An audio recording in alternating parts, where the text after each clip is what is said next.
Bom, pessoal, voltando aqui, vamos comentar um pouco do código.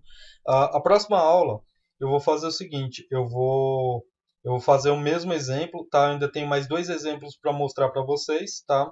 Porque é relativo. Oh, meu celular tá interagindo sozinho aqui. Eu estou conversando com vocês aqui, ele acha que é com ele fica atendendo aqui. Bom, eu tenho dois exemplos mais para mostrar. Um está relacionado com o sistema operacional e o outro está totalmente relacionado em simplificar, tá? Em simplificar esse método aqui, ok? Então eu vou na próxima aula eu vou estar fazendo. Deixa eu só rodar aqui novamente, tá?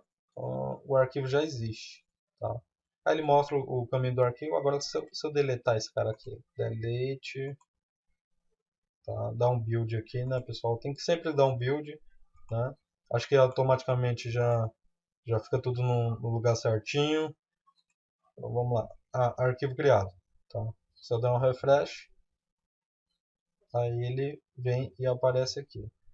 Tá? Vou falar um pouquinho do código. Então, o código é o seguinte. Aqui eu criei uma string com o file name, né? Vai receber qual o nome do arquivo que eu quero criar. Apesar de ser uma string, ele recebendo aqui eu tratando com o file, ele trata de separar pelo separador aqui, né? Ele simplesmente consegue identificar o arquivo aqui, ó, file separator do file name. Ele identifica esse separator aqui, ó, file.separator. Identifica que tem um ponto aqui, tá? Para separar e criar o meu arquivo, tá? Então ele consegue identificar do ponto para lá a extensão e do ponto para cá o meu nome, ok? Essa variável aqui, absolute path, ela serviu aqui simplesmente para fazer o seguinte, ó. Quando eu declarei aqui a string workdir, né, eu criei uma string e ela recebe do sistema, tá? Do system, o nosso objeto system, né? A gente sabe que o system ele tem uma série de opções de métodos que a gente pode utilizar no nosso código. Ele pega o property do userdir, tá? Então ele reconhece essa propriedade aqui também, userdir. Então ele pega essa propriedade e cria dentro da onde ele está sendo executado, tá? Que no caso é aquele caminho absoluto mesmo que a gente viu aqui, tá? Ele faz a gentileza de identificar qual é o caminho absoluto, tá? À frente, o que a gente fez? A gente concatenou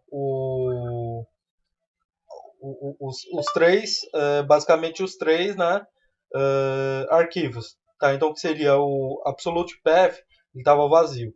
Então, ele recebe o diretório absoluto, né, o caminho absoluto. Ele recebe o caminho absoluto, tá? E depois um file name, tá?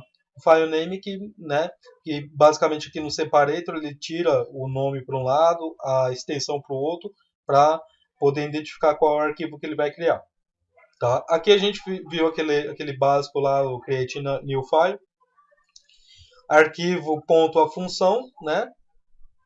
Que acontece o seguinte, ele simplesmente vai executar essa função, ele vai fazer uma verificação. Se o arquivo criar, ao invés de simplesmente ele criar o arquivo por cima, ele vai verificar, né, se o arquivo já existe, arquivo criado, se não, aliás, perdão, se o arquivo não existe, arquivo criado, e se ele já existe, arquivo já existe, tá? Então é bem simples. O próximo exemplo é basicamente o mesmo código. A diferença é que a gente vai estar deixando um pouquinho mais enxuto, tá? E aí a gente segue com pelo menos mais dois exemplos desse tipo aqui para a gente poder entender e ver os métodos, tá? O outro consiste só em desculpa. Aqui dentro, na hora que a gente vai criar o arquivo, que a gente faz essa instância aqui, esse cache da classe file, a gente pode separar aqui, né, e colocar os atributos separados por vírgula. Então é basicamente o que a gente vai ver no próximo vídeo. Tá ok, pessoal? Então aguardo vocês no próximo vídeo. Um abraço e até lá.